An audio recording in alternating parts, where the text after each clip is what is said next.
we're going to be talking about how to do intrusion detection both at the host-based and the network-based level.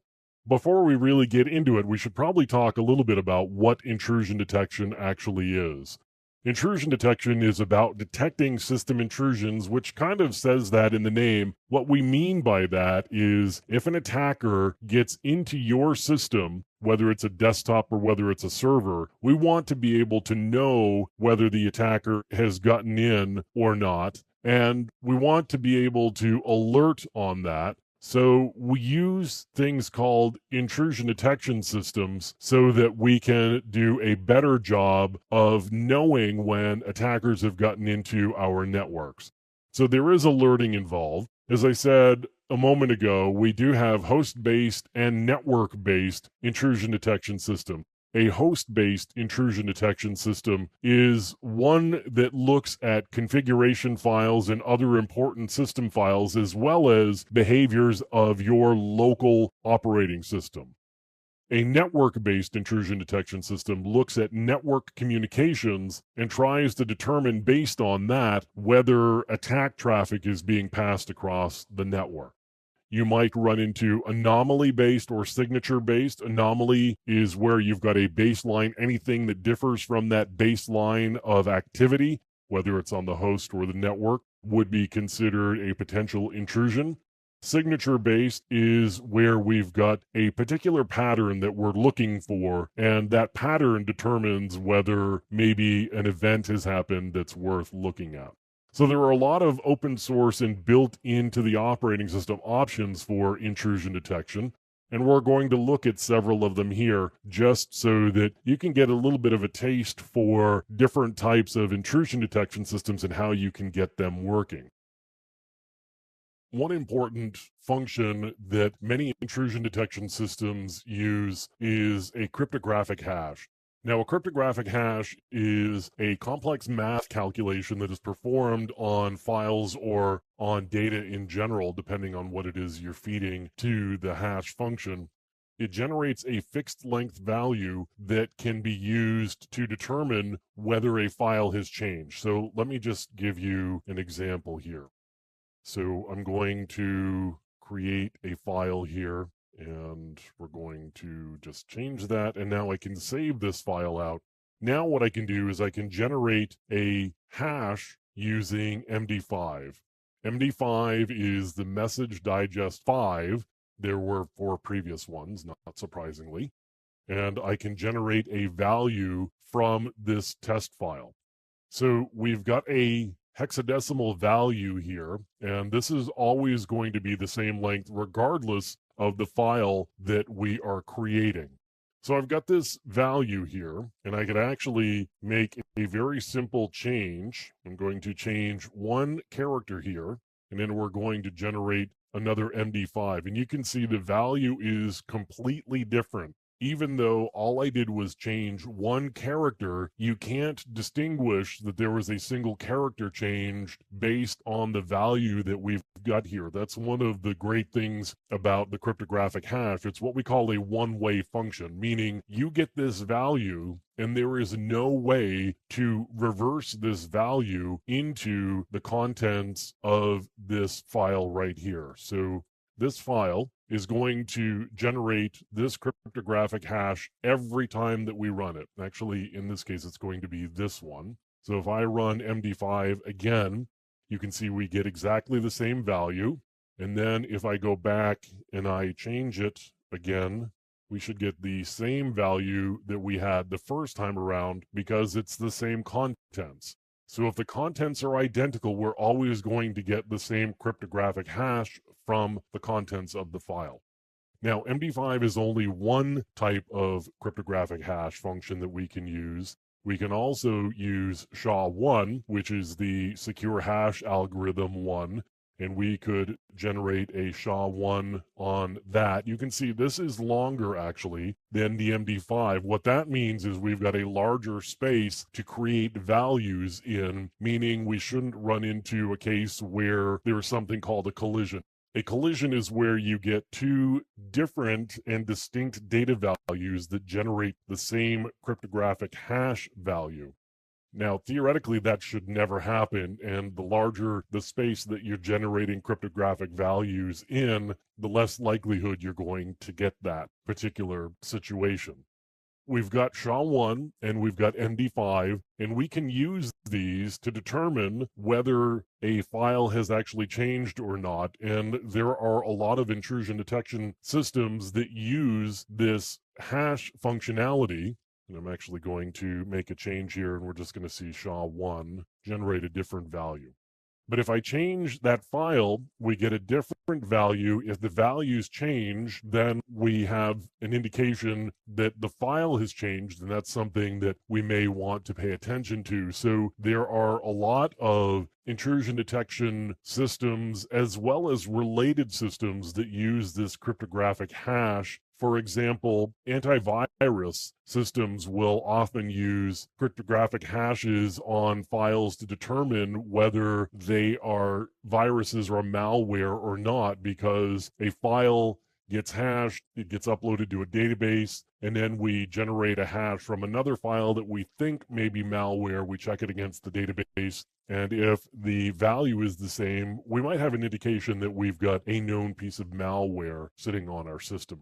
So we've got MD5 and SHA-1. They are both cryptographic hash functions, and they can be used as part of an intrusion detection system.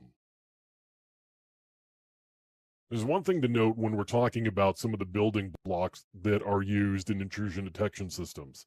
So we talked about cryptographic hashes, and I could do something like MD5 sum on my test file here.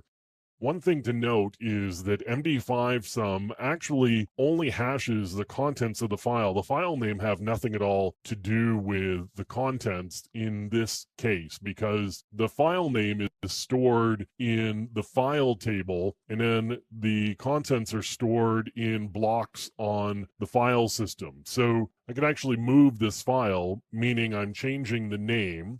And then if I do an MD5 sum on my test, I will get exactly the same value as we did with test, because the contents of the file haven't changed.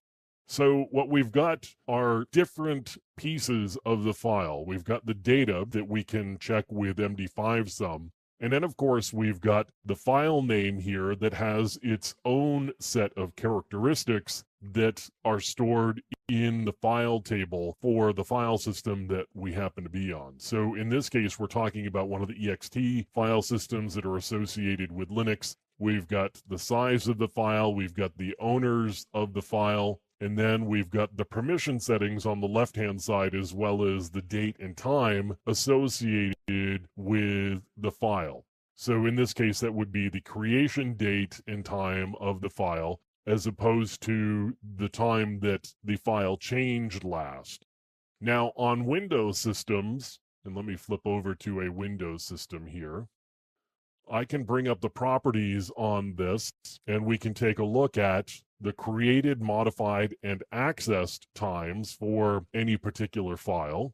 And then what I can do is I can go over to the security tab here, and I can look at the permissions associated with it, as well as the different groups or users that have permissions to this particular file. So I've got different characteristics for the file that, again, really don't have anything to do with the contents of the file per se, because they are stored with the metadata within the file table. And again, the data is stored typically somewhere else in the file system. And they are connected, but they aren't connected as directly as maybe you would think. And so we can change the name of the file without changing much of anything else. I can add and change permissions. That makes changes to the file table without changing much of anything else. And so sometimes you have to be concerned with whether permissions perhaps have changed on the file. And in this case, I'm going to go back to the Linux system. And permissions might change on a file and give somebody else permissions, or a different group extended permissions. So you might see that on a Windows system by suddenly seeing the security settings change with more names there. On a Linux system, you might see that the owner of the file has changed, or you might see these permissions change as well.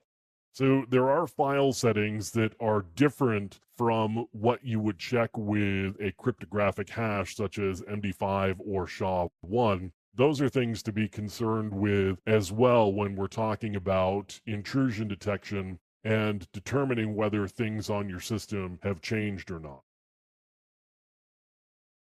One type of intrusion detection system is actually tripwire. And tripwire is a host based intrusion detection system that uses the cryptographic hashes that we were talking about previously in order to compare files. What I'm going to do here is I'm going to install tripwire onto this system. So this is an Ubuntu-based system, which of course gets its package management from Debian. So I'm going to use apt-get install tripwire to install this. On other systems, you might use something different. For example, on Red Hat, you might actually use Yum, or you probably would actually use Yum to install. Now, Tripwire is actually going to mail reports, and so it requires a mail server, and it's going to install postfix for that. I'm going to use local only. And now we've got the Tripwire configuration here. So it's going to ask me if I want to create my site key passphrase during installation. That's the easiest thing to do. There's also a local key passphrase that is used, and these key files are going to be used to protect the data that's being stored. So the policy and the configuration are stored locally. These files are then protected using these keys, so it's the protected files that are used when Tripwire actually runs. We're going to rebuild the Tripwire configuration file and the policy file, and then it's going to go through and add the packages, and it's going to ask me for the passphrases that are going to be used to protect the files. So typically you would use a really long passphrase. Just for the purposes here, I'm using a shorter one for ease of typing. In a production system, obviously, the longer the passphrase, the better off you're going to be, because it makes it much harder to guess the passphrase. So Tripwire has now been installed. And what we're going to do once we actually get finished with the installation here is we're going to go into Tripwire and take a look at the configuration files that are there. So we've got the key files. You can see the local key and the site key. And then we've got the configuration and the policy file. The tw.cfg and the tw.pol files are really the encrypted versions of the files. And if you want to see what's actually in them, we're going to look at the text files. So this is the readable version. This particular configuration just tells Tripwire where its root is, where all of the binaries that it needs are, the database file that it's going to store all of the hashes in, and then the key files that it needs.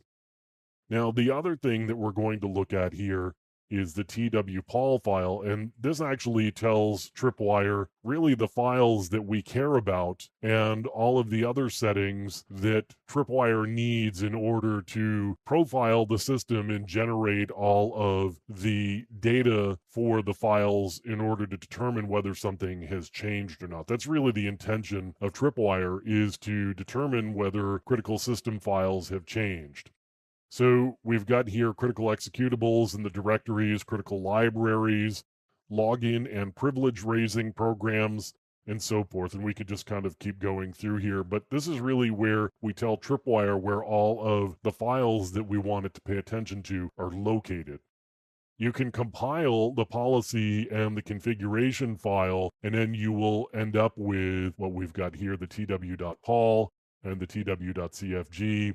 The installer took care of that for us. So we now have a system that is running Tripwire and is ready to go to determine whether critical system files have changed, so that we can be more aware when these events happen in case of an intrusion.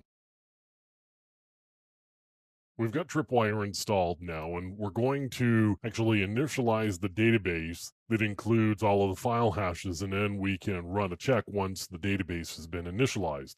Before that, though, I just want to run through the process of creating the encrypted configuration files that were actually created as part of the installation. So we're going to create a configuration file, and we're going to specify, actually, before I do that, let me refresh my memory on the file names. So we're going to run twadmin.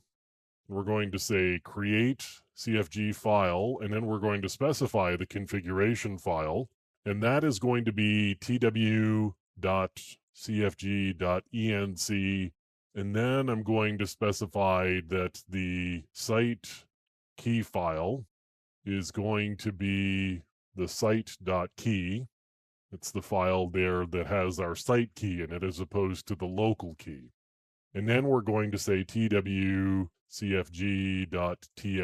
which is the text version. Now I need my site passphrase. And then we should generate the configuration. And you can see now we've got tw.cfg.enc. So let me clear this out so we've got a clean one. Now we can do the same thing with the policy file. So we're going to run twadmin again. I'm going to create a pol file as opposed to the configuration file.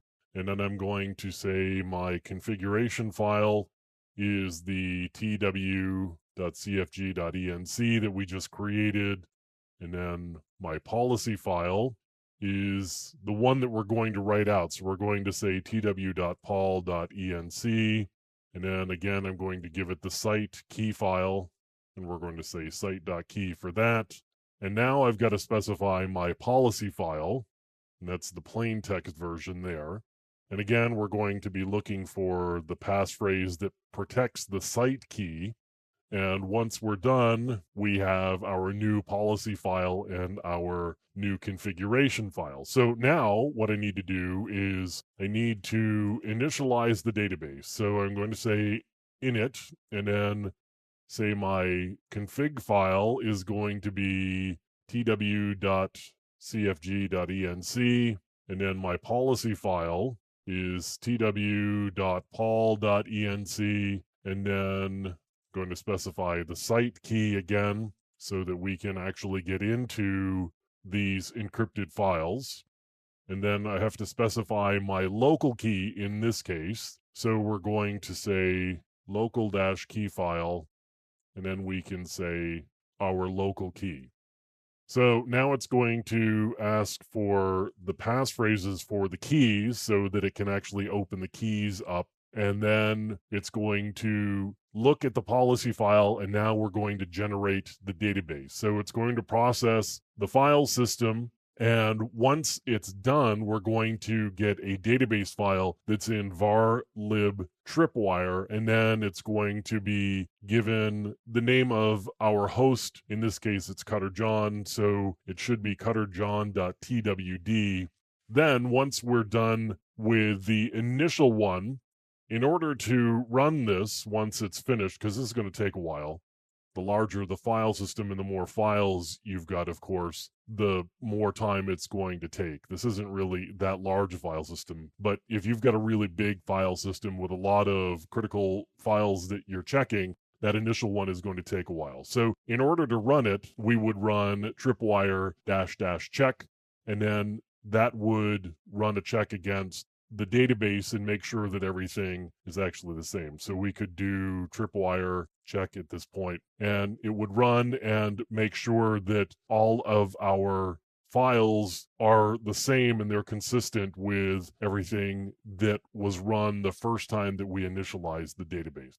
Now, the thing is that you need to update the database if you make changes to these critical system files. You can't just expect that Tripwire is going to figure that out. Otherwise, you're going to keep getting alerts on it. So you would need to create the database anytime you change one of these critical system files. For example, after you've done an update, you should make sure that you have updated your Tripwire database as well. Tripwire was a host-based intrusion detection system in the sense that it does file integrity checking, meaning that it looks for changes in critical system files. We're going to take a look at a different host-based intrusion detection system that not only does integrity checking, but it also does some additional host-based checking as well. OSSec is open source, and not only does it do integrity checking, it also does some log analysis and it looks for rootkits. So it does rootkit checking and it also does a little bit of process monitoring. OSSec is more comprehensive than Tripwire, and we're going to take a look at the downloads here.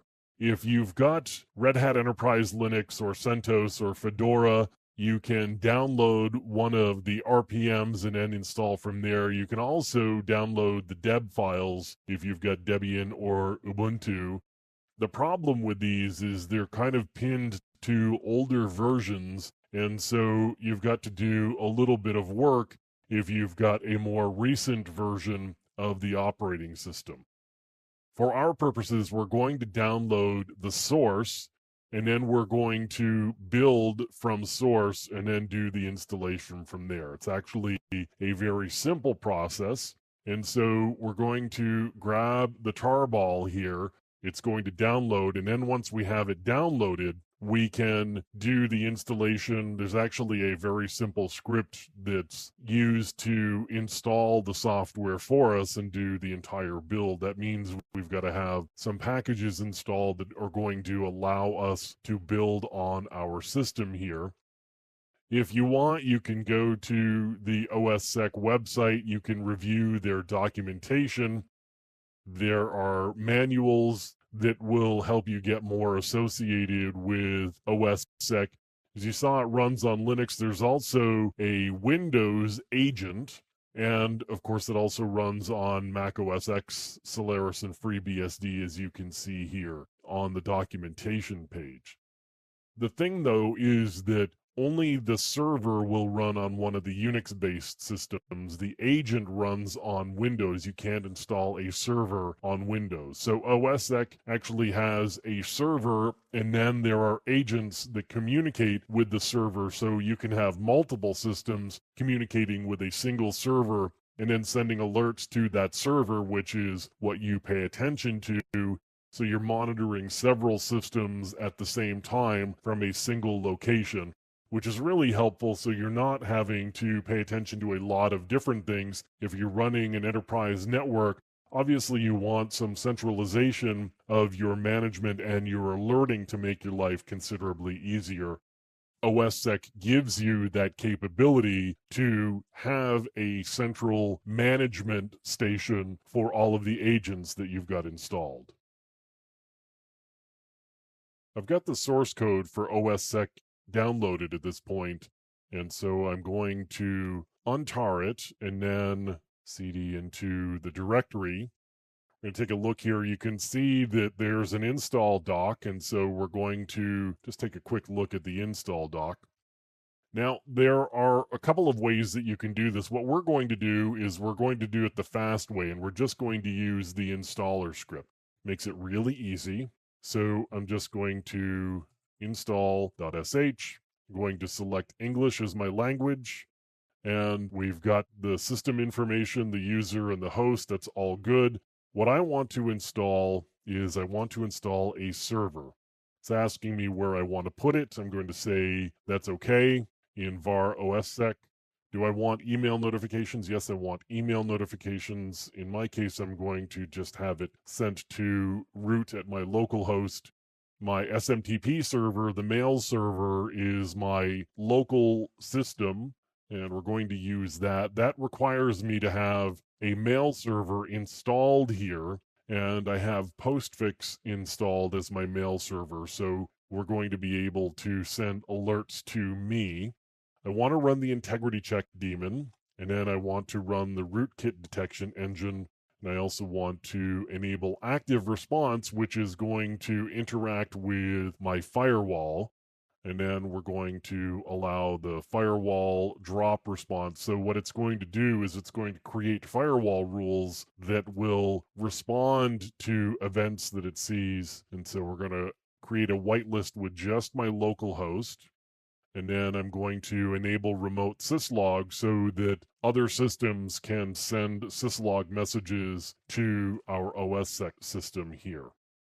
Now it's going to go build all of the software that we need, and then it will go and install it into var OSSec, which is where we said it should go and install the software for us. You can see that it's making all of the binaries that it needs. We have our packages installed into the correct locations here. And now what I can do is just say init.d ossec and then start. I could have also done, as you see, var ossec bin ossec control start, but it installed the startup scripts into the correct init directories so that all we've got to do is use just the service script that's there. That's the initd.ossec and then say start, and you can see that it started everything for us.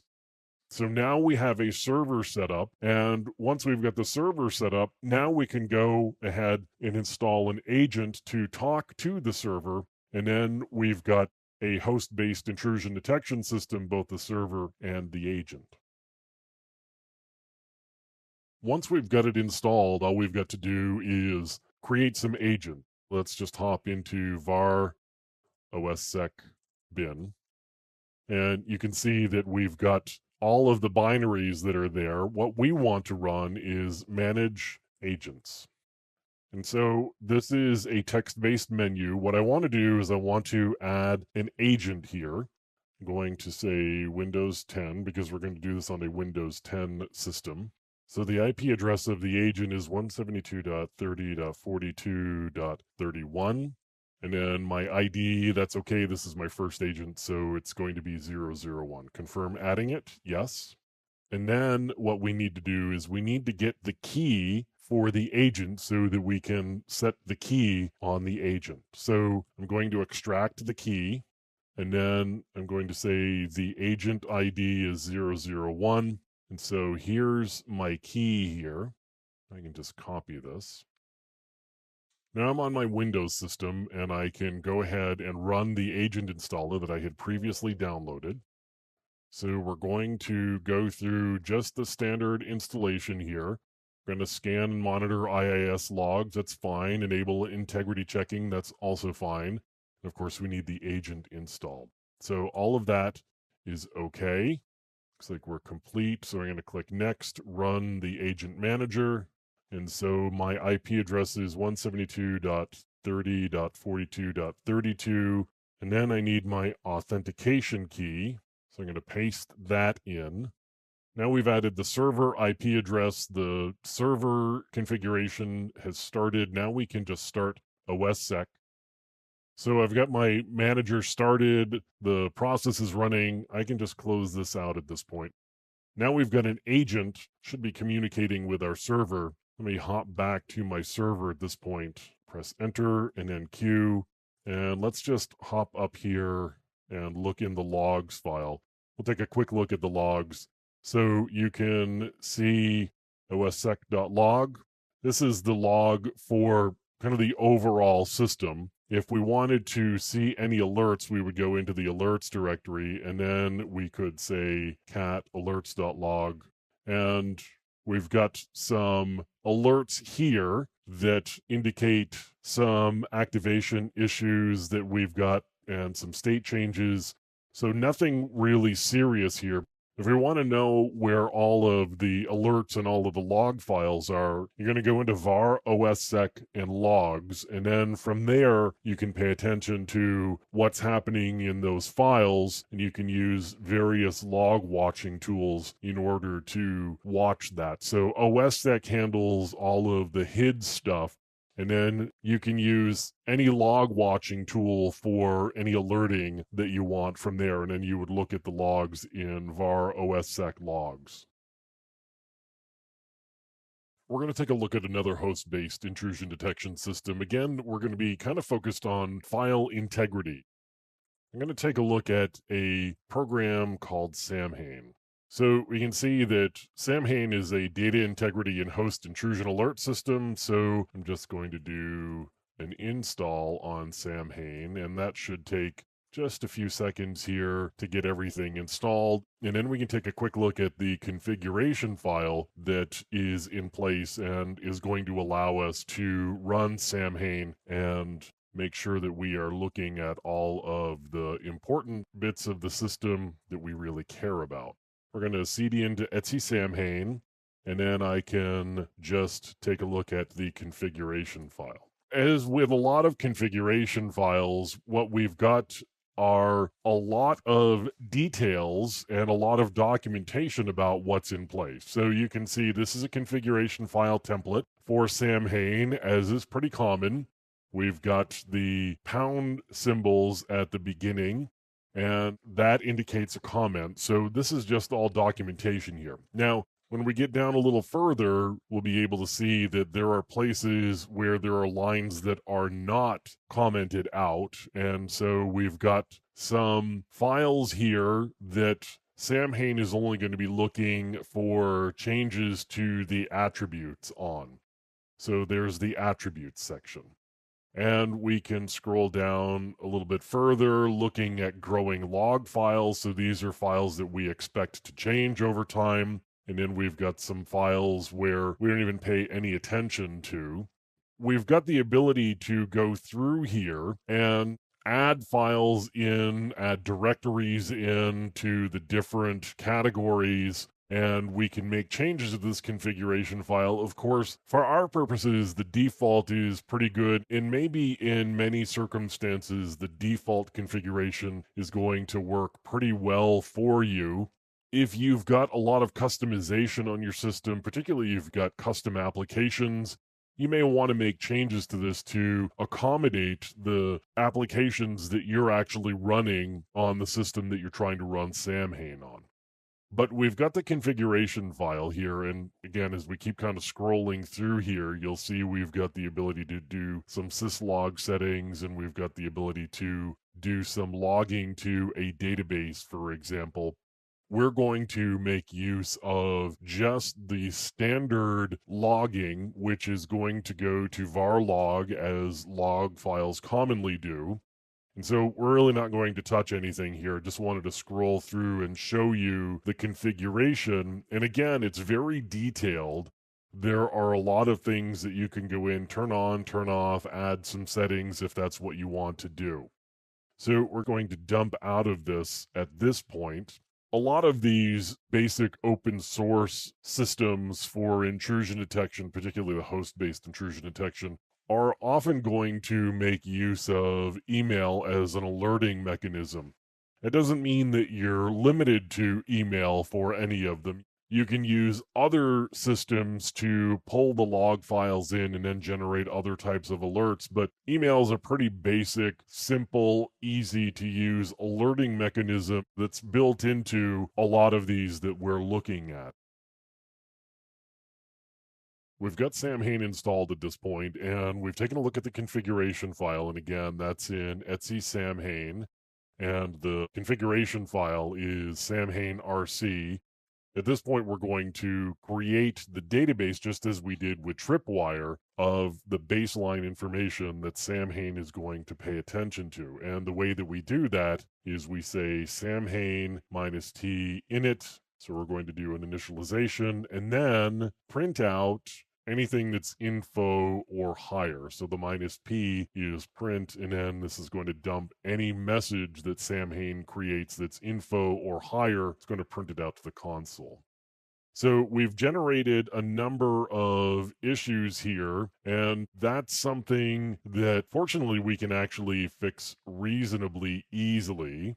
And what we do here is to add the trusted user equals UID option into the configuration file. What we can do is add that in now. So we're going to edit the configuration file. And what we're looking for is, it looks like the UID is 104, and we need to add that in as a trusted user. So I'm going to edit that, and then I'm going to look for the trusted user configuration setting. And so we're going to say trusted user equals 104. And now what we can do is say Samhain minus T update. And so that's going to update the baseline database. And at this point, we've got no errors. What I can do now is I can go in and I can make some changes to some directories. So we could make some changes to any of the directories that Samhain is actually paying attention to. As an example, Samhain is complaining about my node name. We could make some adjustments to some files and then run Samhain again. When we run Samhain again, what we would do would be to say Samhain. Now, in order to run Samhain, you're going to say Samhain minus T check. And by run, I mean do another check of the operating system and see whether anything has actually changed, including all of the files that we're paying attention to, for example. What I can do is say Samhain minus T check, and then it's going to run through the check. And if we go into log Samhain, we'll see the Samhain init log. And we can take a look at the initialization log. And again, these are the messages that we got when we initialized Samhain. The other thing that I've got here is the Samhain log, which was generated when we actually did the check. Now what we've got are a number of messages that Samhain has generated from doing the check. We could take a closer look at these. These are really all informational messages indicating what it actually found when it was running through here. So far, I'm not seeing any errors that we need to pay attention to. It's just indicating what it's actually doing. Although it looks like there's a critical one here related to etsycupsubscriptions.conf.0.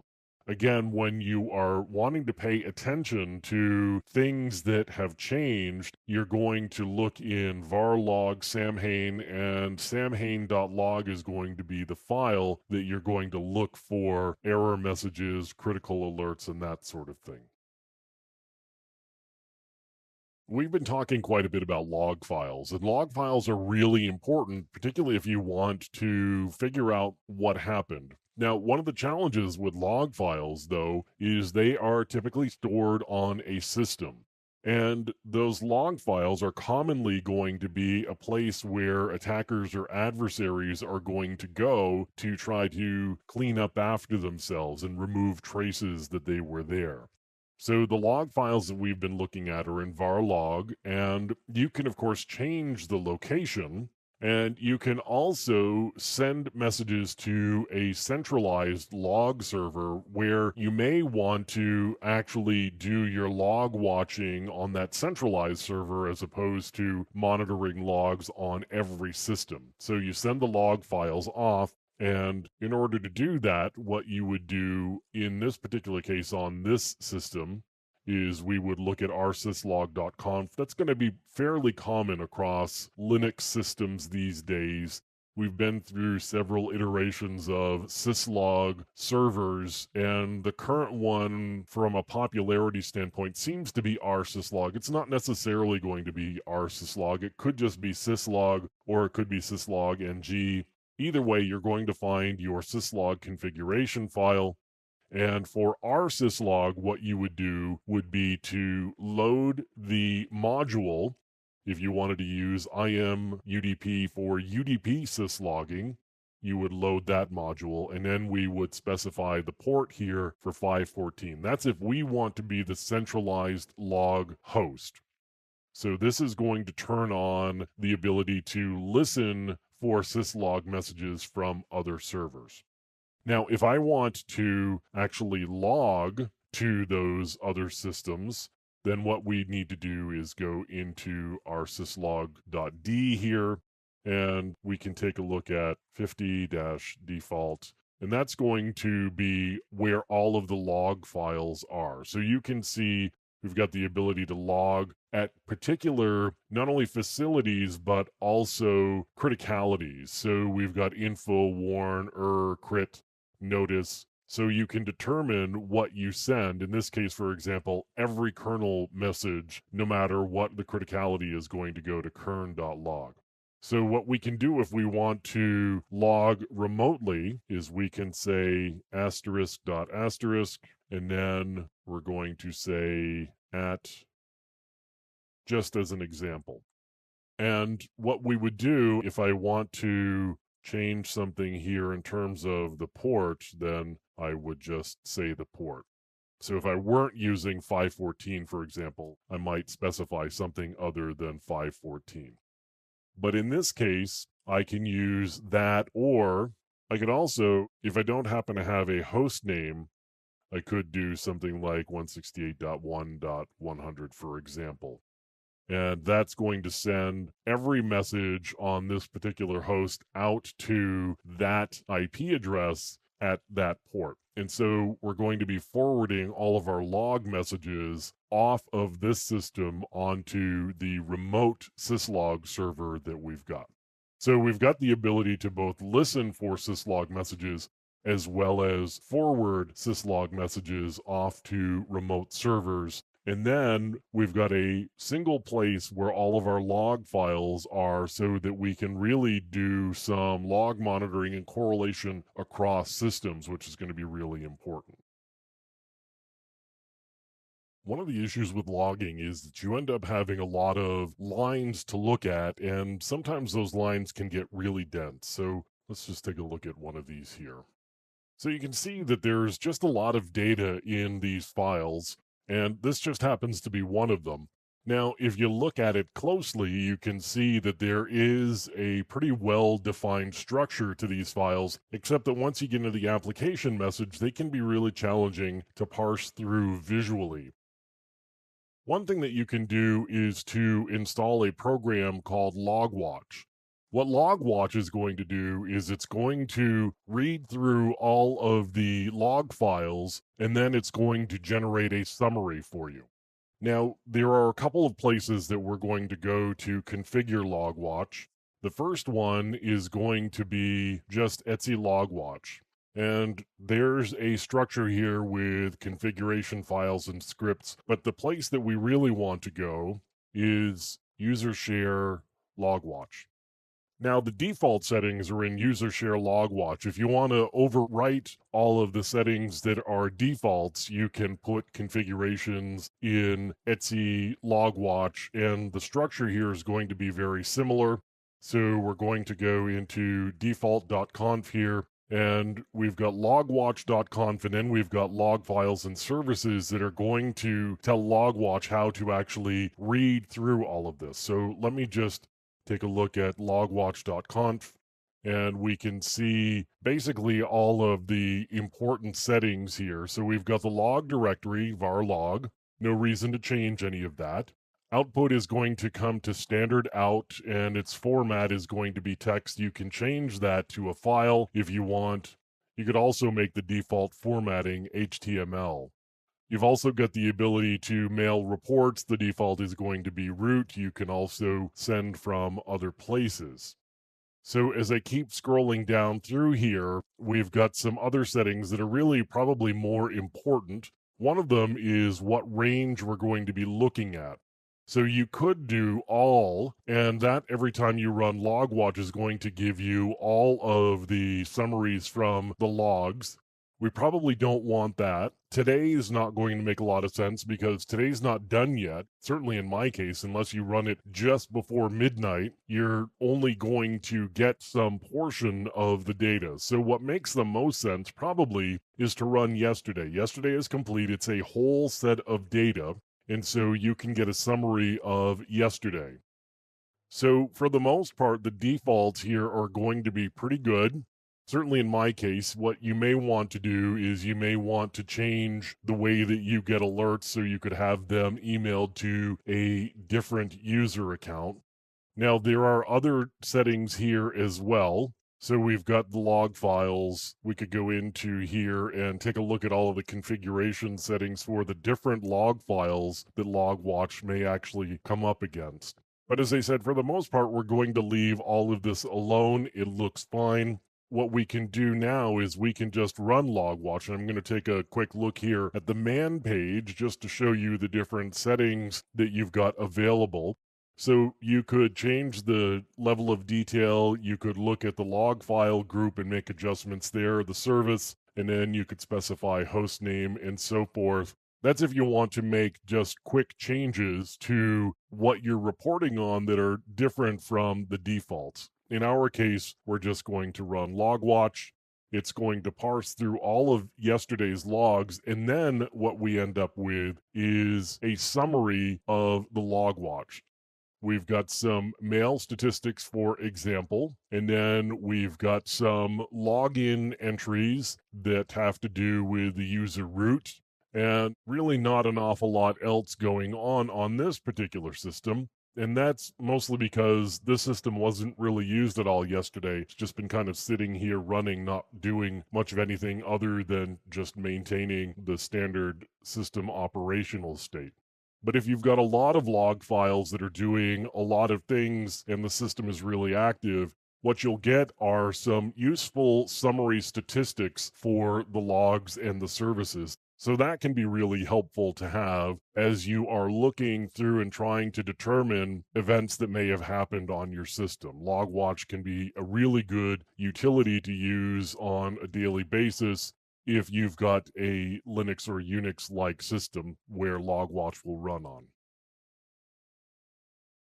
When we're talking about network-based intrusion detection, what we're talking about is a piece of software that's going to be monitoring all of the activity that runs across a particular network interface. On most systems, you're only going to be looking at traffic that is destined specifically for that system.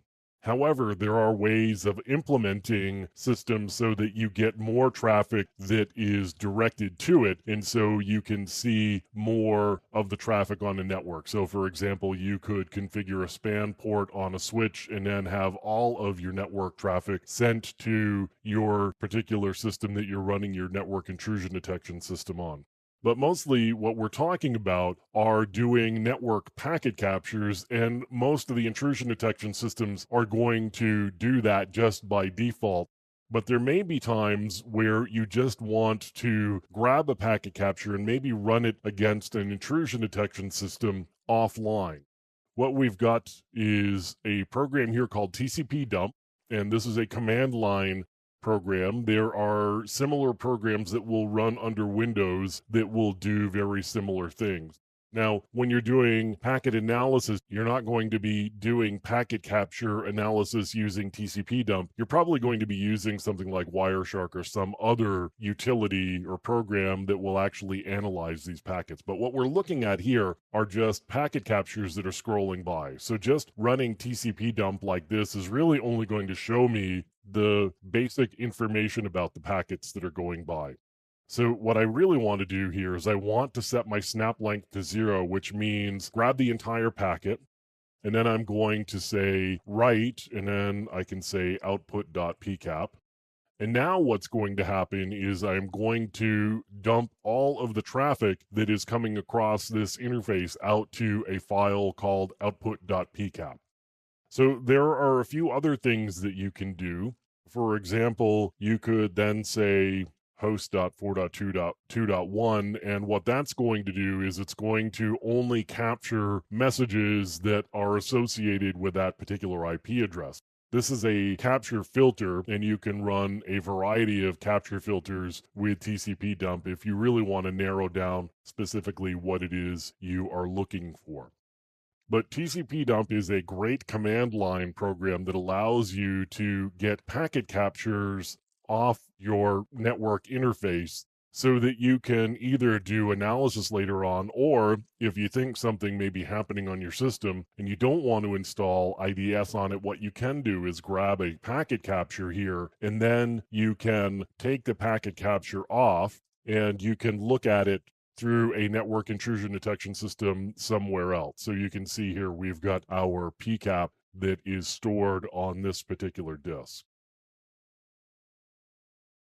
The first network intrusion detection system software that we're going to look at is one of the older ones. It's been around for a while, and it's Snort.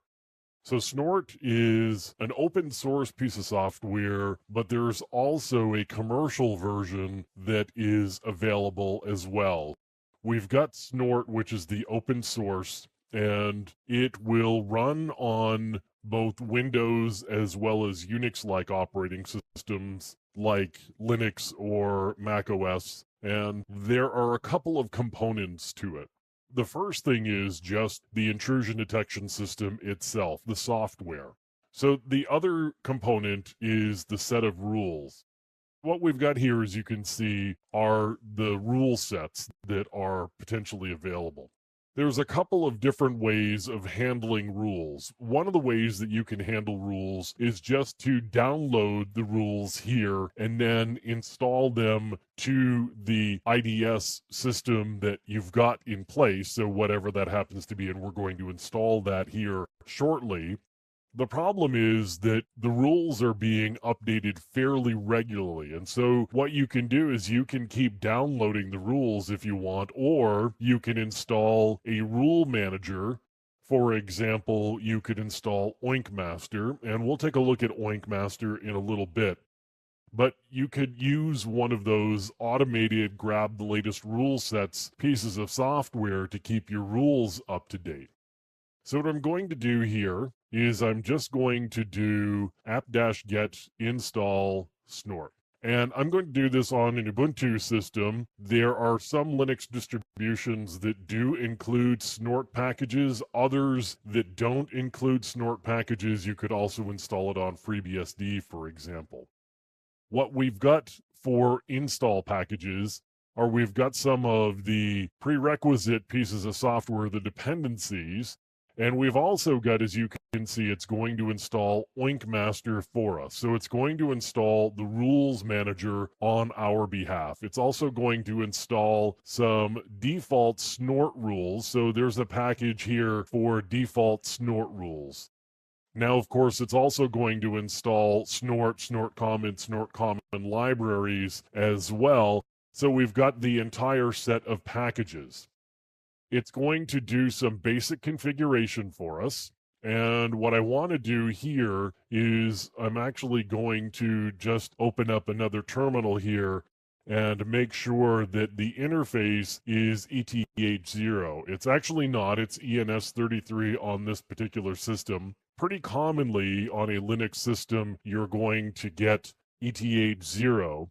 This is actually a virtual machine, and because it's a virtual machine, what it is installed for a network interface for us is ENS33.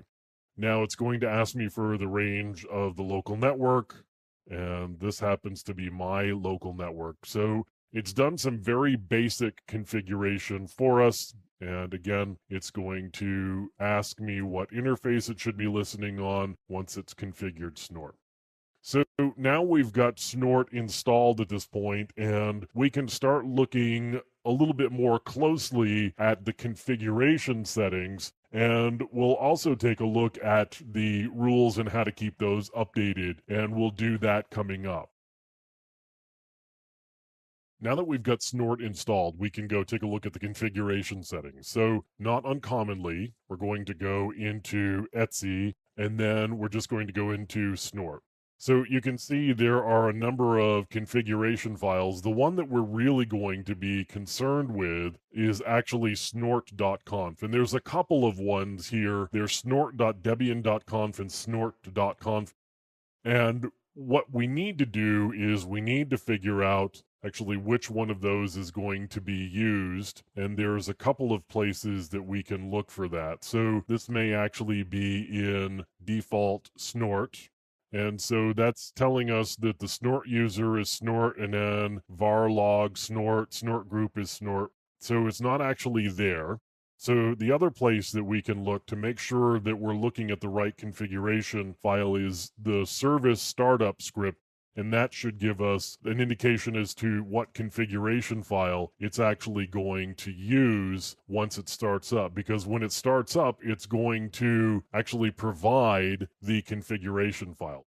Right here, we can see that the config is snort.debian.conf. So that's the one that we're going to look at. In this particular case, it's actually very short. And what it does is it sets up the home network and then the interfaces. And then we've got some additional settings there that I'm less concerned about. So let's just take a look at the full snort.conf, which should be the entire set of configuration settings that are available here. And of course, we could grab additional configurations out of here if that's what we wanted to do. So we're setting a whole bunch of variables here for the home network. We've got some port variables, and then it's doing some configuration settings. So when Snort is actually doing the packet decoding, we're going to tell it what it's going to do, how it's actually going to work. So in this case, we're going to disable decode alerts. We're going to disable experimental TCP options. We're not going to alert on obsolete TCP options, and you can see some of the others here as well. Now we've got a number of other configuration settings that have been commented out. That's the hash sign or the pound symbol there that indicates that the line has been commented out. Here's an example. If you want to alert on whether the value in the length field is greater than the length of the packet, you would turn this particular configuration setting on. So lots of configuration settings. For the most part, unless you're really expert at doing this or you're really looking for something in particular, for the most part, your configuration settings that ship by default are going to be okay here. And later on, as we get further down, and this sets up a whole bunch of preprocessor rules, further down in the file here, there will be settings for how it's actually going to do logging. Now, what you're going to probably do here is you're probably going to accept the default, which is going to be the unified 2 log file. Now, there used to be settings for different log types. As I said, though, what you're probably going to do is just leave this setting alone, and then we'll deal with other programs, particularly Barnyard, that will actually read this unified output file, and that's going to be called snort.log right there. So there are a lot of configuration settings, as I said, and for the most part, you're going to leave those alone, particularly if you're working on an Ubuntu system or a Debian-based system that is actually doing some of the initial configuration for you and setting that up in snort.debian.conf, where it's setting the home network and it's setting the interface name for you. That's really the really important variables that Snort is going to use. Now you can see there's also a rules directory, and we'll get into rules coming up a little bit later on. There are actually a few different ways that you can run Snort. The easiest way, and of course I'm running this as root because I am logged in essentially as the user root. If I weren't, I would use sudo in order to get root permissions, because in order for Snort to function efficiently or completely, we need to be running Snort as an administrative user. And so I'm running this as root. You can see I'm actually logged in here, or effectively logged in as root.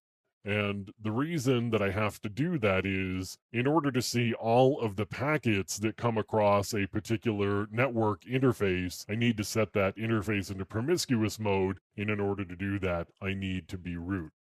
So what I've got here is I'm just running Snort as Snort. And I'm getting some warnings here about no preprocessors configured for policy 0.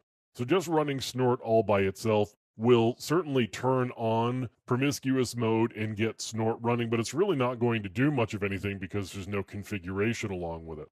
What I can do here is I can say etc snort.conf, and now it's actually running with all of the preprocessors set up, and we're starting to grab all of the packets. Now we're actually running Snort as it was really intended to run, with a bunch of preprocessor rules set up so that it can really look at the packets that it's getting and be able to do some analysis on it. I'm going to kill that because we're not really doing much of anything. You can see here that we've got 37 UDP sessions that were created. So we've got some statistics here. We've got all of 4 TCP sessions. So there really wasn't much of anything going on. Now, I could continue running it that way, and that would just kind of run and continue to look at packets and log. The other thing that I can do, I'm going to set the configuration file here, and I'm going to say etc snort.conf. And now what I'm going to do is I'm going to read in a pcap file. So if I have used TCP dump to grab some traffic, what I can do is I can run it against Snort with the configuration and all of the rules that were in place. You can see that we've got one SSL packet that we've got, and if I were to scroll up, I would get some additional statistics from the packet capture. We've apparently got 125 UDP sessions, and it looks like 65,542 stream trackers created. And that's out of a total of 65,667 sessions. So, what I actually did here was I created a PCAP and used a utility called hping to just generate some bad traffic that I sent to a system on my local network. And so, what Snort is actually doing is it's looking at that and doing some analysis based on all of the packets that were in the TCP dump PCAP that I grabbed. So we've got a breakdown by protocol. They're all Ethernet packets. They're all IPv4, other than 28, which were ICMP. And then we've got the number of UDP, TCP, and apparently there were some IPv6 frames there as well. Again, we've got another way of running Snort here, which is against a PCAP that you may have captured from another system. And you can run that PCAP against a Snort installation pretty much anywhere.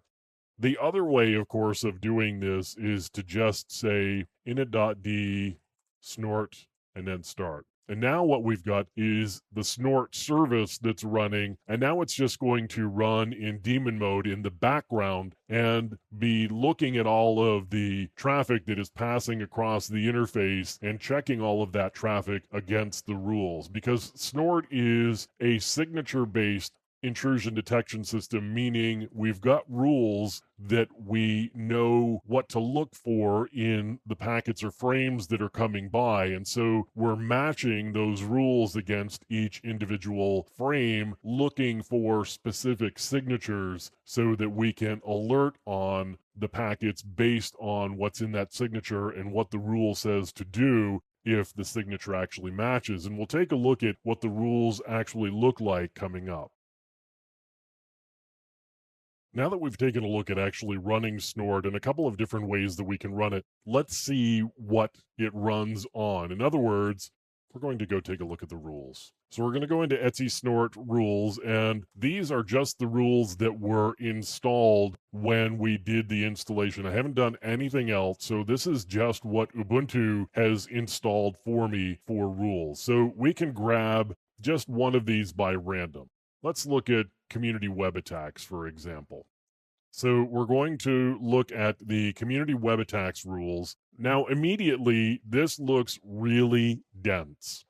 And you really have to look very closely at this in order to be able to parse what it's actually doing. So we're going to generate an alert if it's a TCP packet.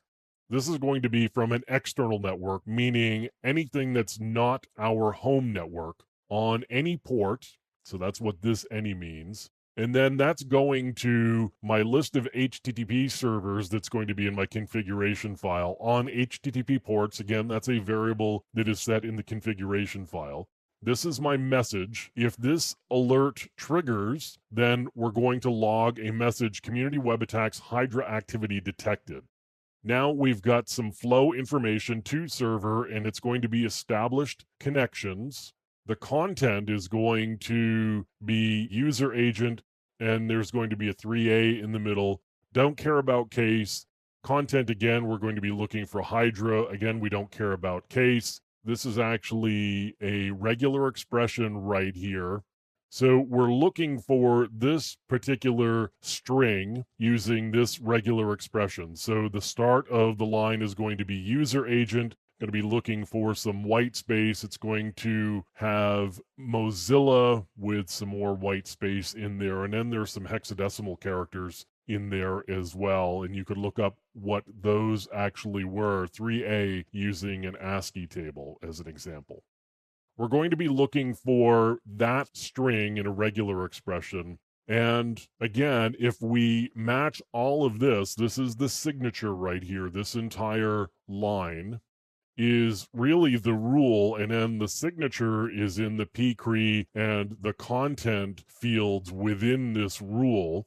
And then also in the rule, it says what the message is going to be, and then the port and host information.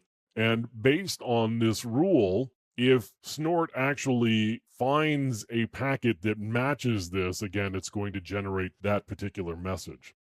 That is what a snort rule looks like.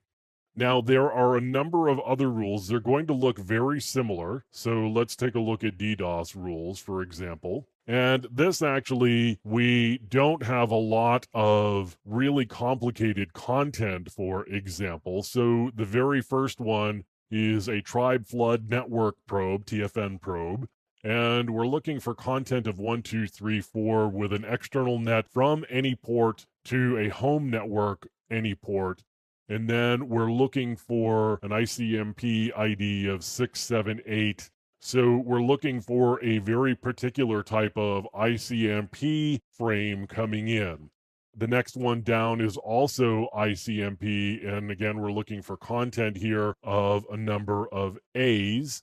And that's going to be Tribe Flood Network 2K or TFN 2K. And this is a potential TFN 2K message going through. And again, we can kind of look through the rest of these, and it really does look complicated if you just kind of quickly look at it. But if you really stop and look one word or one component at a time, it does start to make a little bit of sense. This is again going to be an alert.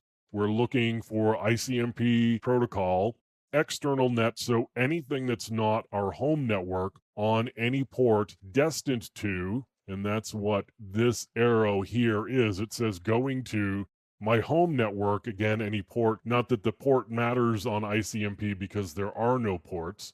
And then it generates the message. And then beyond that is just what does it actually look like? So the rest of that, for the most part, is the signature of what Snort should actually be looking for in order to determine whether we're going to match on this rule or not. So again, this is the set of rules that Ubuntu actually installed for us. And a little bit later on, we'll take a look at how to use something like Oinkmaster in order to get the latest rules on a scheduled basis rather than just taking these rules and never updating them. Because, of course, new attack types are coming out pretty regularly, and new rules are being created in order to alert on those attack types. And so we do need to pay attention to new rules that are being created so that our network intrusion detection system is always up to date and alerting us on the latest malicious activity. While Snort and some of the other intrusion detection systems that we're talking about do a good job of figuring out whether something has actually happened, what they don't provide necessarily is a way to let someone know what it really all looks like, unless you really feel like digging through a lot of log files that these intrusion detection systems are generating. What they're going to do is in a database or a file or some other mechanism, they're going to generate these alerts or notifications that something may have happened. Ideally, what you would have would be some sort of monitoring console or a way to look at alerts and then drill deeper into what actually happened. You may have a commercial monitoring system, but there are some open source ones as well that work pretty well.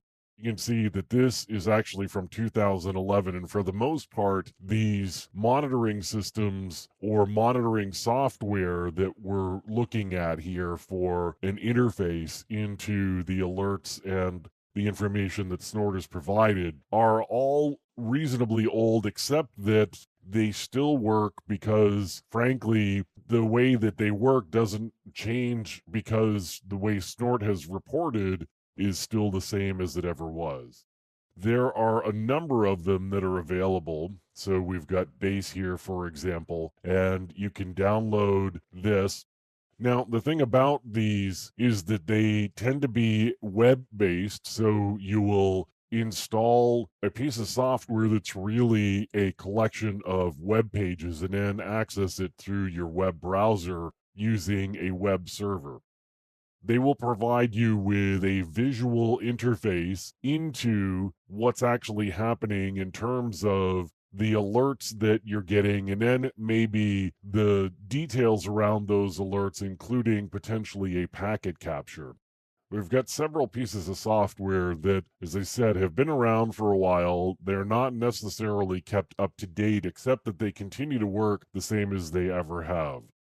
So there are a handful here that, as I said, are web interfaces. This one is actually a client server piece of software that doesn't use a web interface. It actually is a piece of software that runs on your system. So you install the server and then you install the client, and you use the client to talk to the server, which provides the information about what happened with the snort events. Here we've got Snorby, which is another web interface. The thing about Snorby is, I'm not even going to click on it because what it does is, at the moment, there's something wrong with the website because it generates a lot of ads and goes to random web pages that aren't even consistent. Every time you click, you're going to get sent somewhere else. So there's something wrong with the Snorby domain. You can, though, get to the software itself by going to GitHub and just skipping the Snorby website altogether. This is a collection of Ruby scripts that actually make Snorby work.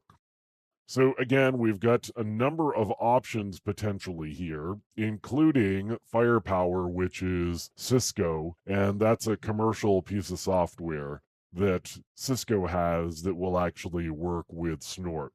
There are other commercial pieces of software that you can get to monitor your Snort installations, but again, there are a small number of open source solutions that you can use as well with your Snort installation. Now, we've got Snort, which is an intrusion detection system. There are several other open source intrusion detection systems, including Suricata. So we're going to take a look at Suricata. Now, what they say is this is a high performance network intrusion detection system, intrusion prevention system, and network security monitoring engine. So it's highly scalable according to the developers, does protocol identification, does file identification, and there are a number of other good features. One of the things about Suricata is, as we'll see a little bit later on, that it actually uses the Snort rule set. And that really makes it convenient. If you're familiar with Snort, then Suricata will actually work pretty well for you as well. It does support all of the operating systems probably that you will run across, and it uses a YAML config file, so it's both human and machine readable, well commented and documented, support for including other files. It's got TCP/IP engines, probably not surprisingly, including the ability to decode tunnels and have IPv6 as well as IPv4, of course. And there is the detection engine and a number of output options as well. As I said earlier, that it actually uses the Snort rule set, and when we get it installed, we can take a look at the rules, and you'll see that they are actually the Snort rules that get installed with Suricata. Again, if you're familiar with Snort and the Snort rules, that will actually work pretty well. So we're going to just take a look here, and we've got Suricata. Now, the thing about Suricata is you could install just the Suricata that is available with your distribution. In this case, it's an Ubuntu distribution. Or if you're really feeling like you want to stay up to date on everything, then what you could do is download the latest version and do an install by hand, and then you will get the latest and greatest piece of software. This is going to be not the latest and greatest, but it's going to be functional and do really what we want it to do. So again, I can install it just like this using apt-get on my Ubuntu system, where if you want to actually install the current generation with all of the latest features, you could download the source code and install it that way. We've got Suricata installed at this point, and so I'm going to go into the configuration directory and we can take a look at what actually is in place. The default configuration file is going to be this one right here. So let's just take a look at suricata debian.yaml. As it mentions, this is a YAML configuration file, and YAML is a recursive acronym for YAML ain't markup language. So this is not a markup language like, for example, HTML or XML would be. It is a way of doing configurations, among other things. And again, this is written in YAML. We'll see the syntax, which is pretty simple, coming up here. We've got some schedulers, and you can see that flows are assigned to threads in a round-robin fashion. Suricata uses multiple threads to deal with the amount of input that it's got to handle. So there are multiple threads, and then Suricata does the scheduling of the different network flows attached to threads, and you can configure how that works. We've got the user and group that it runs at, the process identification file, daemon directory, and so forth. Now, if we keep going down, here we've got where it configures the outputs. The fast way is to do the fast output like fast.log from snort. And this is enabled. You can see the fast configuration is enabled. File name is fast.log, and then it's going to append. You've got the ability to configure the file type. You can see on the left here, we've got the name of the property, and then there's a colon, and then this is the actual value. You'll also notice that there are lines right there that indicate the start of a set of configuration. So just the little dash indicates that there's a configuration setting here that's kind of complex in nature. It's not just a simple one-line configuration. Now we've got the extensible event format that's logged there as well. We can keep scrolling down and find other settings. Like, for example, this one, Snort now uses a unified2 log file. And in order to read the unified2 log file, you would use the program barnyard2. Suricata has the ability to output to the unified2 log file. We can generate HTTP requests. We can generate TLS logs, DNS logs. There are a number of output log settings that you can see in the Suricata config file here. As with a lot of open source software that runs on Linux systems, the configurations can be really dense. And particularly when you're talking about a piece of software like Suricata that does a lot of things, there are going to be a lot of settings that you can create here.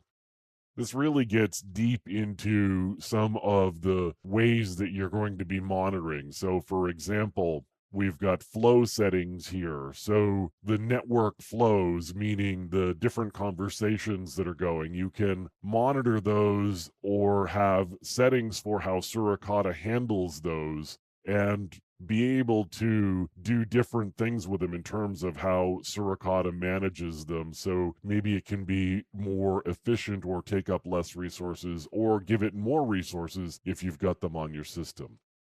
So we can also handle VLANs here, and then it will do flow timeout and handle a number of different protocols as well.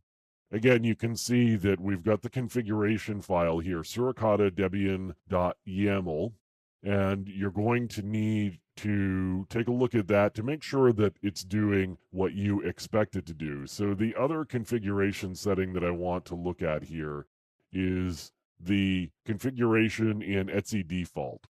Right here, it's set to run equals no. And what that does is it tells the init system whether Suricata is actually going to be able to run or not. So if I were to actually try to start this up using the init script, it says no, and so it would error out on me. So I can just show you init.d suricata start. And because that's set for no, it would generate an error, and that would be in a log file indicating that this run equals no was set, and you should really go change that setting to be yes if you want to run it. Now, it does have multiple listen modes. Right now it's set in NFQ, and you can configure the interface that it listens on if you're in PCAP mode, and then the queue number to listen on if you're in NFQ. So there are a couple of places that you can look when you start doing your Suricata configuration.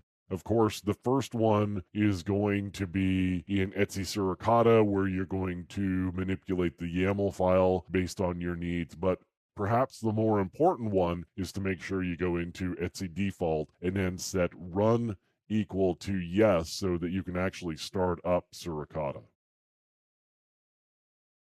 Now we've got Suricata installed and we want to run it. So the first thing that I need to do is I need to change the default settings file. We're going to go to Etsy default Suricata. And what I need to do primarily is I need to change this to yes. The configuration file, that's okay. I'm going to leave the default listen mode alone. That's going to be okay. The rest of these, the iFace setting is going to be okay because we're not actually using PCAP mode. So this variable is just simply going to get ignored. And then the PID file is okay. That's typical. You're going to put the process ID file into var run. So I'm going to save that out. And then I can take a look at the Suricata man page. And we've got all of the options for how you are going to run it. The configuration file, we're going to use -C and then -I for interface, indicating the interface that we want to collect our data on. And we've got the read file, so we could use Suricata with a PCAP file, as you can see here, live or offline. So if I've got a PCAP file from something that I've grabbed using, for example, TCP dump or Wireshark, I can run Suricata against that using the signatures that Suricata knows about. We've got the QID for NFQ signatures, which is the path to the signatures file, log directory, and then whether you want to run it as a daemon or not. Now, we do have an init file. So I can go into etsy init.d and you can see that we've got the Suricata service script right there. So the easiest way to do this is simply going to be etsy init.d Suricata and then start. That starts the Suricata service. So at this point, we should have Suricata running and it should be capturing data. Now, the one thing that I do want to take a look at here is if we were to actually use PCAP mode rather than NFQ, I would want to make sure that I had the right interface. In my case, the right interface is going to be ENS33 rather than the ETH0, which was in the Etsy default Suricata file. I need to make sure that I am telling Suricata what my correct network interface is so that when it starts trying to listen and grabs hold of the interface device, it actually grabs the right one. If I've got ETH0 configured rather than ENS33, then of course it's not going to be able to grab the device. We're going to get an error and Suricata is not actually going to run. So we're not going to be doing any sort of network intrusion detection, even though we might think that we are. We're going to take a look at the Suricata rules. And I'm going to go into Etsy Suricata and then the rules directory. And we've got a collection of rule files here. So let's just take a look at app layer events rules. And again, you can see that this looks very similar to the snort rules. So this first one, for example, we're going to alert IP any, meaning any source, any port to any destination IP address with any port. The message is going to be Suricata app layer mismatch protocol both directions. We're looking for an established flow, and then the app layer event is going to be app layer mismatch protocol both directions. Flow int is going to be app layer.anomaly.count. And then we're looking for a protocol command decode. So we've got a number of details around this particular event, and this is going to really increment our app layer anomaly count every time we actually collect something as well. So that's what this indicates right here. So we're incrementing the app layer anomaly count by 1 every time we collect something in addition to the alert. So that's the app layer, and we've got HTTP events as another one here that we just want to take a quick look at. Again, we've got a number of rules here. They are identical to kind of how you would structure a snort rule. These are suricata rules, as you can see in the message, rather than snort, but the structure is essentially the same. And again, what we're doing in some cases is we're actually taking a variable and incrementing it so that suricata can pay attention to some of the events in a more global manner rather than just single events happening. We're actually keeping account of some of those events. But again, we've got a case where you've got the protocol, and then we've got the IP address and port on the source side, and the IP address and the port on the destination side. And then beyond that, we've got the actual definition for the event in terms of what it is that Suricata is looking for in order to match on this particular alert. So there are a number of rules, and of course, once you get the hang of it, if you really want and get really ambitious, you can start generating your own rules. Or, of course, you can use the Suricata rules that just come by default with the software. Another type of network intrusion detection system is BRO. Now, BRO, the network security monitor, is different than some of the others we've looked at because Snort and Suricata both use a Snort rule set definition type, and BRO uses something entirely different. So Bro, as I said, is a network security monitor, adaptable, efficient, flexible, provides logs so that forensics professionals can make use of them as well. So if there's an incident, they can go back in and actually see what happened in terms of the network activity. We'll do in-depth analysis, highly stateful, open interfaces, open source. Some of this, anyway, is not significantly different from what we've looked at in the past. Where we do run into some serious differences, though, is I'm going to show you try Bro in your browser. Now, we looked at the rule sets that we had with Snort and again with Suricata in the way they did it. This is very different. So you would create a set of rules using a language similar to this. So you can create these rules. Let's just do a run here using their example PCAP. And if we scroll down to the bottom here, you can see the output is hello world, and then we've got some output logs indicating all of the data that was found in that PCAP file. So we've got the ability to do some pretty extensive analysis and also generate some interesting rules using a C-like programming language that you can create your own rule set pretty easily with.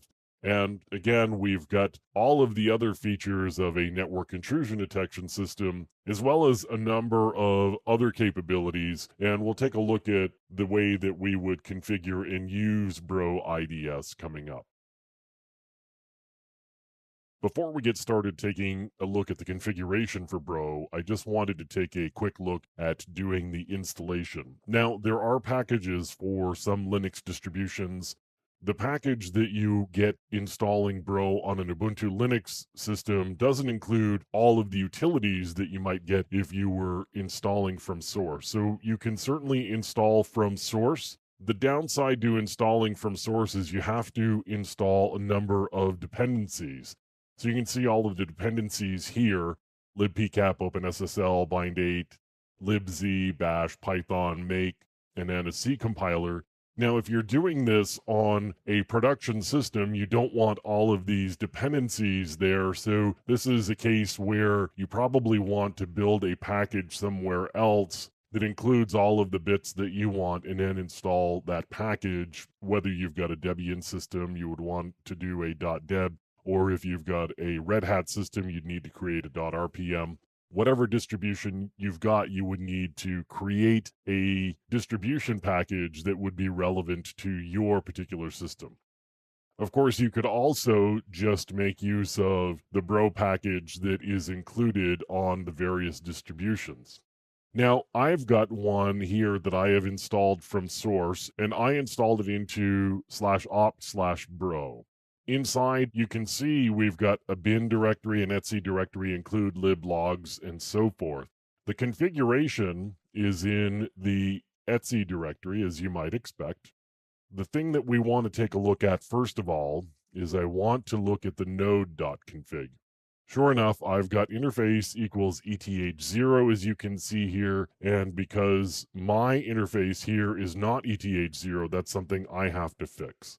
So I'm just going to change the node.cfg, and I'm going to replace ETH0 with ENS33. Now, I've got my correct configuration for the node, and we can take a look at the other configuration settings here. So we've got networks.cfg. This tells us what the private IP address space is. So we've got 10.0.0.0/8 and then 192.168.0.0/16. It's missing one of them, which would be 172.16.0.0/12. That's okay because that's my local network here. Now, the other ones I'm not going to worry so much about. Really, what I've got here for my configuration that I really care about is the node.cfg.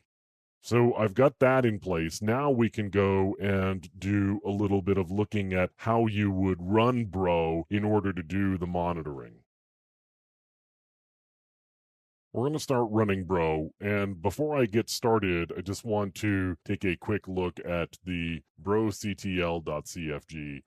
Now, what that's going to do is if we send any emails out from Bro, it's going to go to root at localhost. That's the default, and I'm going to leave that alone. And frankly, there are some log rotation settings in broctl.cfg. I'm going to leave those alone as well. Now I'm going to go into bin, and I can run broctl. And now we've got a little command line interface to Bro. So this is a little shell, and the first thing I'm going to do is I'm going to run install. So we're going to install the site policies and then generate some scripts and some other configuration files. Now, all we have to do is say start. It's going to start up Bro, and at this point I can just quit out of here. If I do ps-aux and then look for Bro, we should see that we've got Bro running. So Bro is running at this point, and if I look really carefully, you can see that it has used the interface that we have specified. Now what I want to do is I'm just going to do a couple of quick browsing things just to generate a little network traffic. And we could go to and so forth. So now what I'm going to do is I'm going to go into the logs directory, and now we've got some logs here. So I can take a look at the logs, and you can see that we've got a little bit of traffic that it has generated for us. The logs that we've got, if we look very carefully, you can see the fields. So you've got timestamp and user ID, and then we've got some other ID fields, file name tags, username, password, and so forth. We've got a number of fields that we can look at. Now, one of the nice things about Bro is that it's really almost a framework that you can use in order to do your monitoring.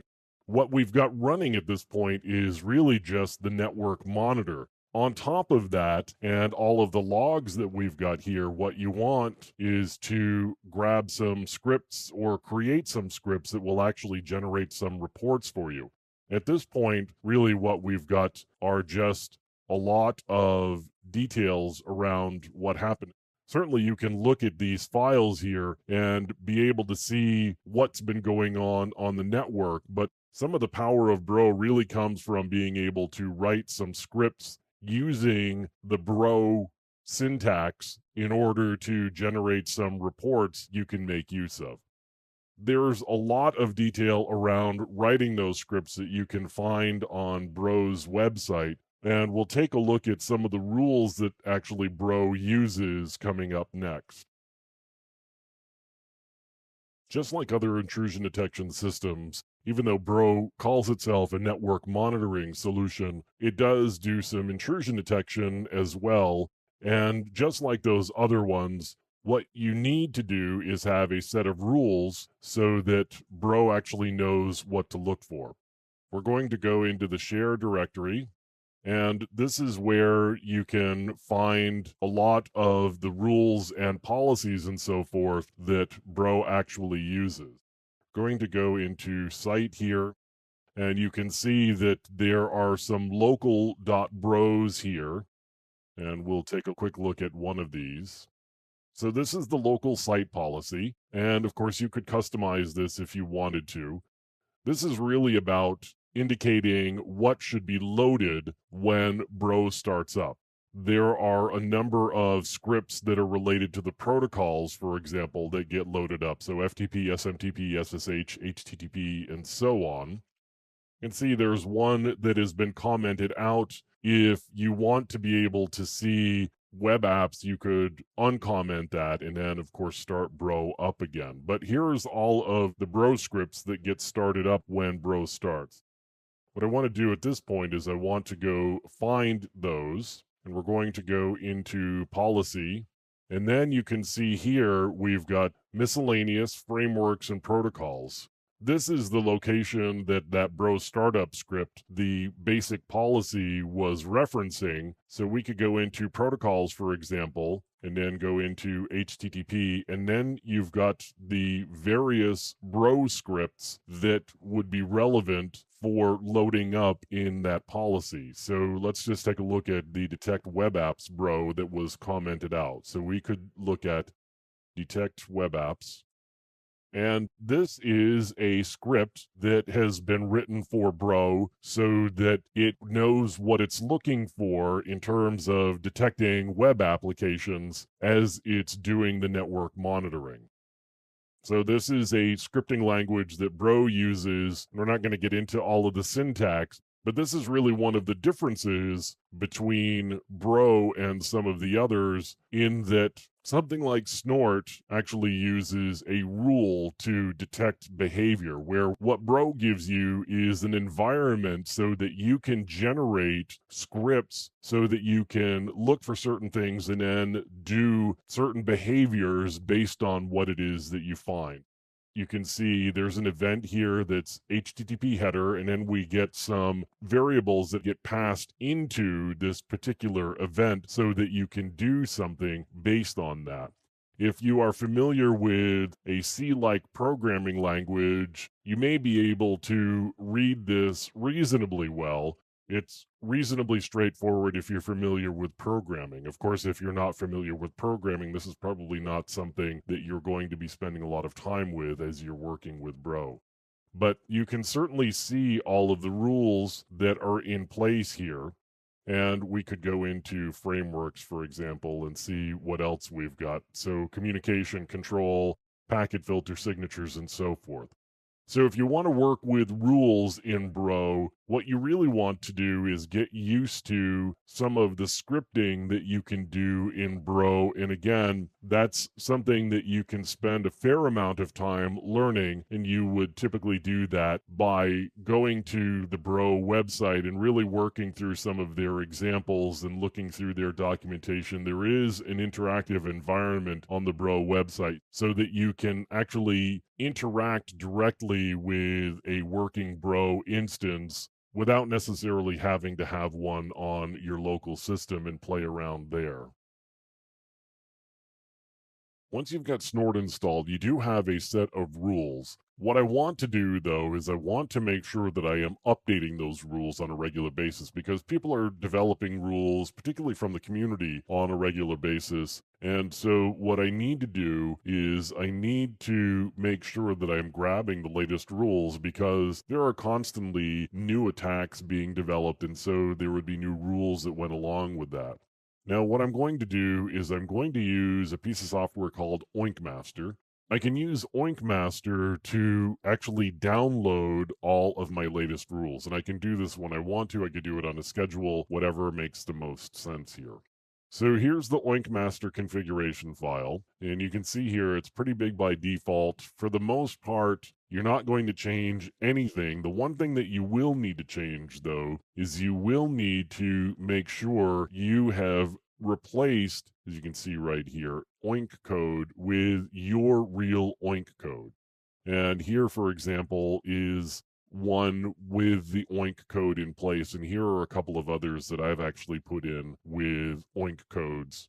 If you've got 2.9, you're going to use this URL. If you've got 2.7, you're going to use this URL, 2.8, and so on. I also uncommented the current one, meaning experimental, just because I like living on the edge a little bit. So you could also uncomment the emerging threats rules, which is known as bleeding snort.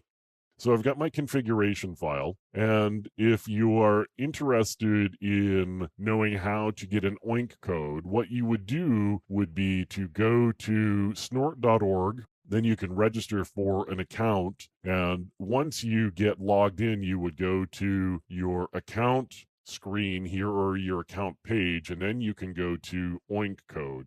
You can also change your subscription level. This one happens to be free.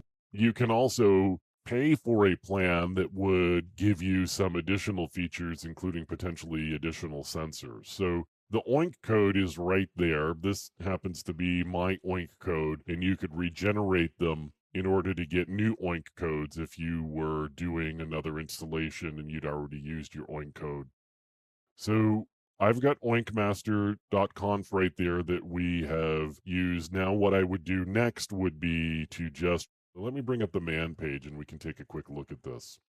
So Oink Master is used to update snort signatures, as you can see. And for the most part, you're going to specify the output directory. You could also specify a configuration file using the capital C. You could run in careful mode. You could do interactive mode. There are a number of other options, but Oink Master really is pretty simple. So in our case, what we would do would be to say our configuration is at etcyoinkmaster.conf, and then our output is snort/rules. What Oink Master would do then would be to read the configuration file, download all of the rules that we have requested that it download, and then place them into Snort in the rules directory. So our Snort directory in the rules directory inside there would get all of the latest rules. And then as Snort is running, it is using all of the latest rules because we've put them into the rules directory for Snort to be able to use.